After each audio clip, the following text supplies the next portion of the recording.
Miss Janine Part 2 update sa kanyang first trip sa year 2024 with her sister na si Jessica.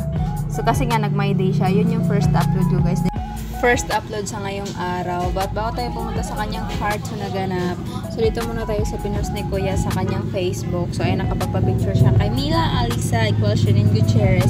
Baka Janine Gutierrez yarn sa immigration with flight. Then bago din siya umalis, guys, may binati siyang isang fan ng happy birthday and happy new year. So ayan, ang fresh kasi nga fresh talaga. Happy birthday and happy new year sabi natin ni Miss Janine Gutierrez. So nakikibati na din.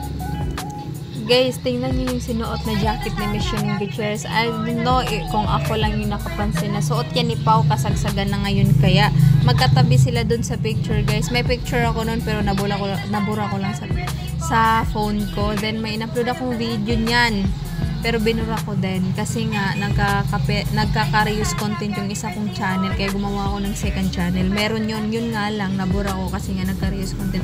Nagbawas ako ng video doon. Pero sa mga solid Paunin fan, mga Paunin angels dyan, alam nyo, nakita nyo yan na suot ni Pau. So ayun siya. Wala, share ko lang. Then ito na yung part 2 sa ganap niya today with her sister na si Jessica. So ayun siya, in and out. Ito yung min-ID ng sister niya na si Jessica Gutierrez guys. So ayan, credit from Gigi's Instagram account. So ayan siya, Coca-Cola original taste. Then ito naman is ito yung kasalang Robe and Mai. Hanapin nyo si Janine Gutierrez dyan guys, andyan siya.